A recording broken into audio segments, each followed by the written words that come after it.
AOC says Marjorie Taylor Greene's amendment does nothing to cut off offensive aid to Israel, nor in the flow of U.S. munitions being used in Gaza. Of course, I voted against it. What it does do is cut off defensive Iron Dome capabilities while allowing the actual bombs killing Palestinians to continue. I have long stated that I do not believe that adding to the death count of innocent victims to this war is constructive to its end. That is a simple and clear difference of opinion that has long been established. Oh, wow. Wow, what a humanitarian over here. I remain focused on cutting the flow of U.S. munitions that are being used to perpetuate the genocide in Gaza. And again, obviously, we've given a lot of credit to AOC, but we're also going to call balls and strikes, and this is a real L. We're going to take a look at some of the reactions in it. But my reaction to this is like, we're not funding an Iron Dome for like the civilians of Russia. You know what I'm saying? Like, there's lots of countries where the civilians are in harm's way. We're not giving an Iron Dome to the people of Iran.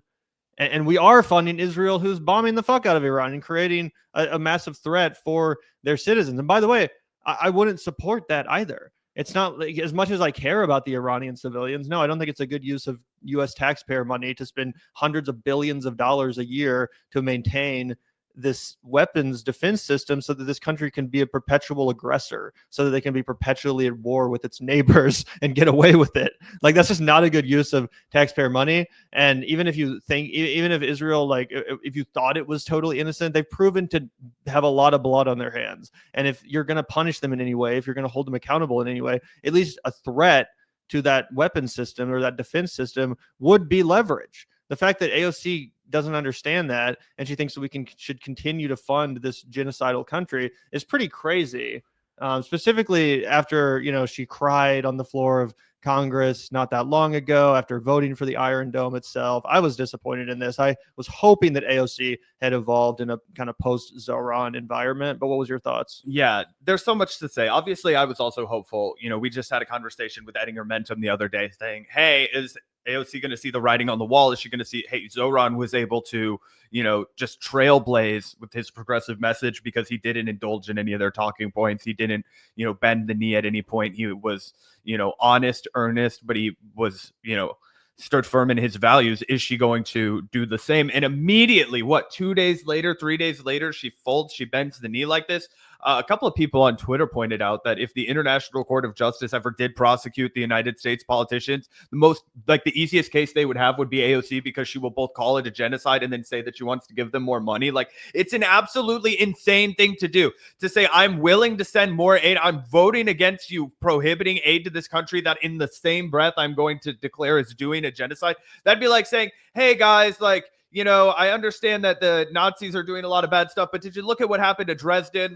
We have to give them a defense system to make sure. It's like, no, we can't. We don't want to do that. Nobody wants to do that. Okay. These people are perpetrating war crimes every single day. They're starving a population, and you don't get to act like you're on the side of justice when you're not going to risk any political capital. And the other thing that I saw floating around that I think is worth sharing is this piece from Jewish Currents from May of 2023. I remember, Gavin, you also remember when AOC voted the first time on Iron Dome funding. And I believe she voted present on this bill today, as she did last time. But for all intents and purposes, she didn't stand with people like Rashida Tlaib, like Ilhan Omar, like Summer Lee, like Rep. Al Green from Texas. Anyway, this says, clear as day, Iron Dome is not a defensive system. The Iron Dome cannot meaningfully be considered life-saving in any value system that recognizes Palestinian humanity. The purported defensive Iron Dome allows Israel to strike without fear of repercussion. And because the cost is so low when measured in Israeli casualties, Israel can wage perpetual war without suffering domestic political consequences and is under negligible pressure to pursue diplomacy with the Palestinians.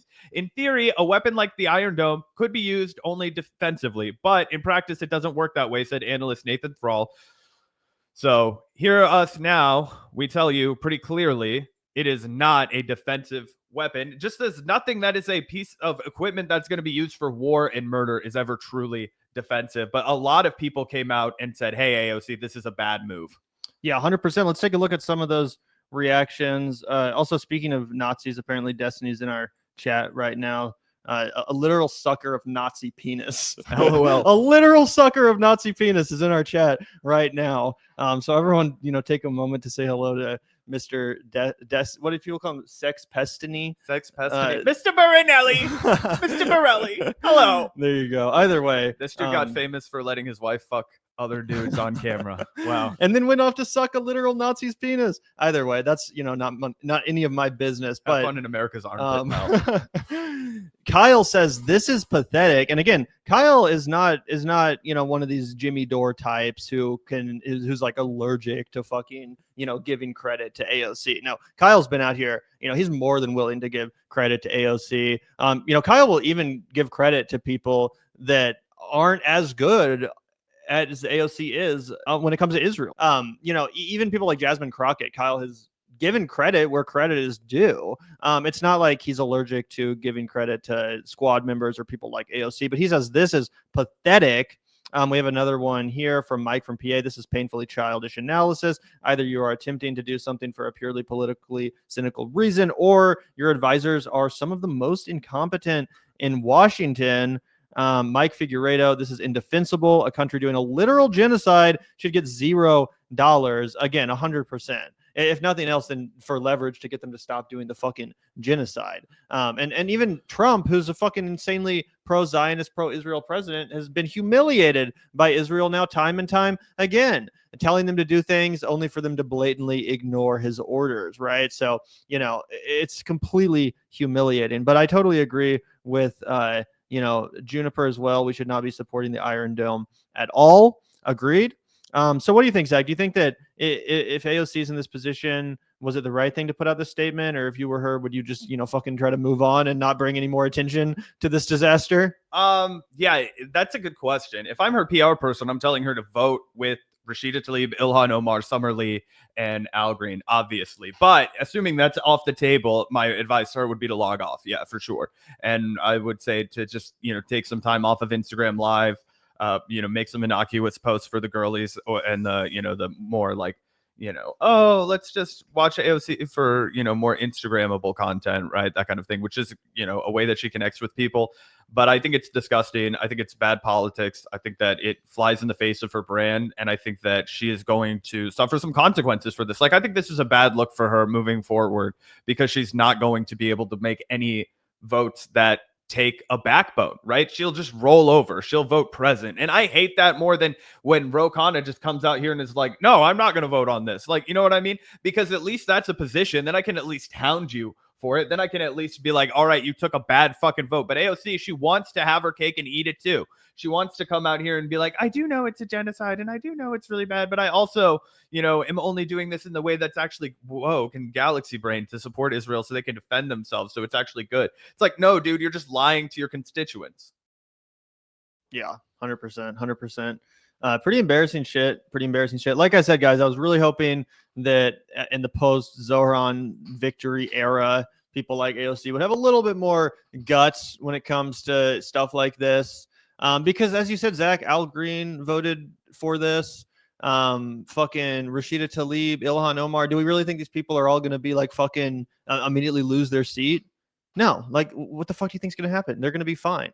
They're going to be totally fine. Just like how Zohran is going to be totally fine. I was going to win the mayoral election in New York City after being a steadfast anti-Zionist, after refusing to coddle these idiots. So, I just think it's pretty unfortunate that AOC can't take a cue from that strength, from that leadership, and be like, no, I don't have to fucking support the Iron Dome anymore. That era is over. Like maybe 3 years ago, I thought I had to do that to curry favor with the Democratic establishment media. And we've talked about how AOC is terrified of being smeared as an anti-Semitic person in the pages of the New York Times or whatever other elite, Democratic establishment rags that she thinks matter. I thought that era was hopefully behind her and that she was evolving into a slightly more confident political figure on this issue. Because I think it really would help if someone like AOC, who's popular right now, took a stand here and said, no, my colleagues are right. Even Marjorie Taylor Greene, right? And definitely Al Green. Definitely, my sisters, Ilhan Omar and Rashida Tlaib, my fellow fucking squad members. Forget about Marjorie Taylor Greene. At least join them. Right. And what's crazy is far more Democrats voted for this than Republicans. Besides Marjorie Taylor Greene, there was only one Republican that signed on to this, Thomas Massey. This was actually a bill that could have been pushed through by Democrats. It could have been a reclamation of it. And there have been times in the past where even the most odious Republicans in all of Congress or all of the Senate have come out and put forth a bill that I agree with, right? We talked about it during Donald Trump's first term. Okay, there was a bipartisan piece of legislation that got 60 votes in the Senate, and it went to Donald Trump's desk and it said, hey, we do not want to supply weapons to Saudi Arabia so that they could continue to do a genocide in Yemen. Guys, this was a huge problem that not a lot of people paid attention to, but it existed as a big geopolitical problem in the first term of Donald Trump. Either way, it went to Donald Trump's desk and he vetoed it, right? He fucking vetoed it. It was crazy. Or they got, however many close to it was 51 vote. Wait, because it wasn't a reconciliation bill. I forget how that works. Destiny, I'm sure you can lecture us in the chat about the fucking intricacies of Congress. But the reality is Donald Trump vetoed it, and it was sponsored by like Ro Khanna and Rand Paul from Kentucky, right? So it was a piece of really effective bipartisan legislation, and AOC had no problem voting for that, even though it was sponsored by a guy like Rand Paul who hates poor people and wants to make sure that every single government program is gutted. Yep, 100%. So yeah, pretty unfortunate.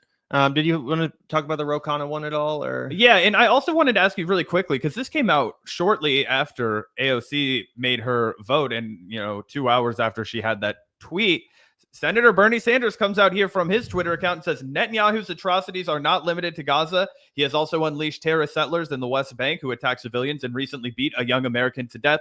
Even Trump's ambassador Mike Huckabee called this a terrorist act. No more military aid to Israel. Do you think this is him referencing that piece of legislation that died in the House? Do you think Bernie Sanders would have stood with Ilhan Omar and Rashida Tlaib?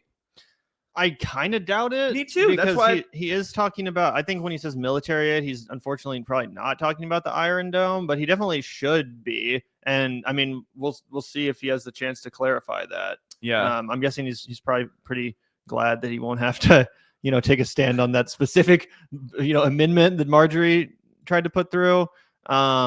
But yeah, it is a good statement, undeniably. Yeah, I just was like, this is odd timing for you to put this out if you wouldn't have, opposed this Iron Dome funding. You know what I mean? And he has been pretty shaky on Israel, but I also know that Bernie Sanders is not afraid to go against the grain. So I would have liked to have seen if he'd had the backbone to stand with the Al Greens and the Summerlees and the Rashida Tlaibs and Ilhan Omars. But I also did have to throw this up here because unlike AOC, Ro Khanna, he straight up was like, no, I'm going to vote with every other Democrat. Like, I'm going to put my name on this. I'm not just going to vote present. I'm going to vote nay. And I was surprised by that.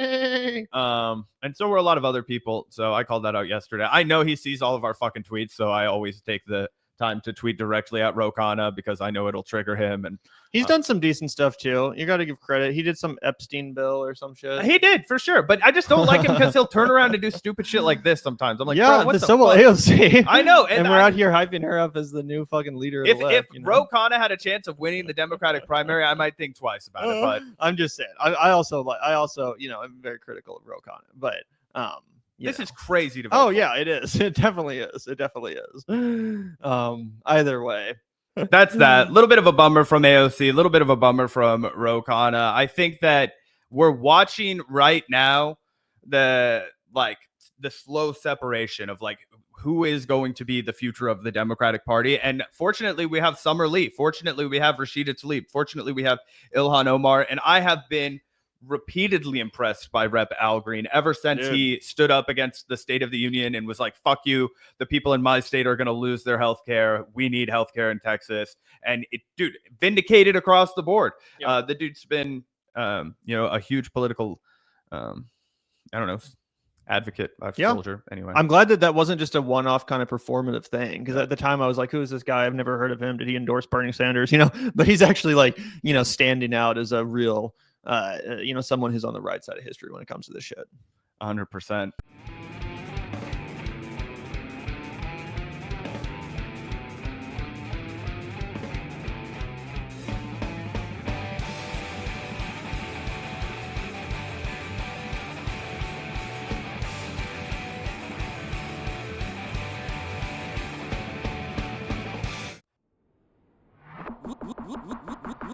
walk out the door, if you hear an ambulance, the vanguard will be there, sir.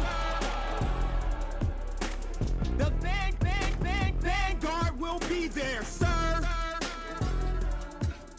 The vanguard will be there, sir. The vanguard will be there. Be there.